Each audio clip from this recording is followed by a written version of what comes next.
today. Pack it up, selfie bros. It's time to start buying the Roxy stocks. It's only been a single episode and she already stole the entire show with her cuteness. Hey guys, welcome back to my channel and I'm here with my blind thoughts as an anime only for Mushoku Tensei Season 2 episode 21. Also, in case you're wondering, my video talking about episode 20 did get blocked worldwide on YouTube. I tried to re-upload it 3 different times, but it seems like the copyright gods did not want me to upload that video at all. With all that being said though, let's finally get started. The episode starts with a Roxy POV scene where we see her struggling to navigate the labyrinth and slowly losing hope along with her thoughts. And while I do appreciate that we at least got something, I would have liked to see what she was eating this whole time. I'm assuming she went the dungeon meshy route and started eating monsters to survive, but that's all the more reason I would have liked to see it. Then she steps into the last teleportation circle while thinking about her past as a final gambit. I'm assuming that the circle teleported her to the room where she was fighting all those monsters, so yeah, she was straight up gonna die if Rudy did not save her.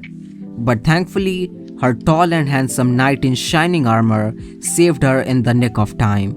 Also, Rudy sniffing up Roxy was crazy. Like bro, it's been more than a decade and that's the first thing you decide to do after seeing her?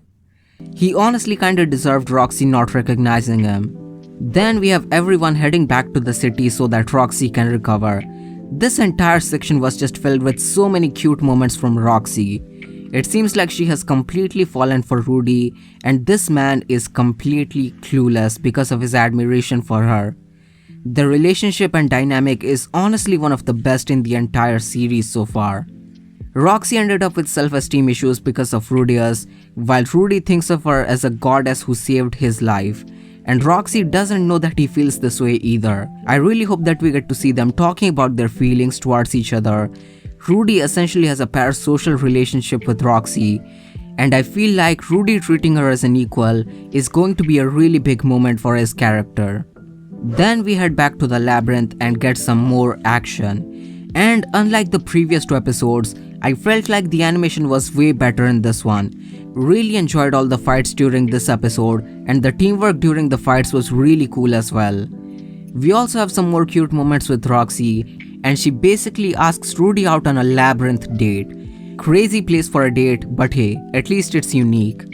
Also, it's wild that Roxy still doesn't know that he's married and bro's even about to have a kid of his own soon. After that we have another trip to the city and at this point I was wondering if they should be exploring this slowly. So I was really glad that Rudy was thinking the same as well. It tells me that the author is aware that so many trips back and forth take away the sense of urgency, and everyone being so careful and slowly exploring the labyrinth is an intentional writing choice. We had a cute little shopping date with Roxy where they stock up on items for the labyrinth along with getting a new sword for Alina Lee's. Then we have Rudy and Roxy drinking together at a bar and catching up with each other. And after that, we enter the labyrinth for what feels like the final time. They reach the end of the 5th floor and there are 3 circles in front of them.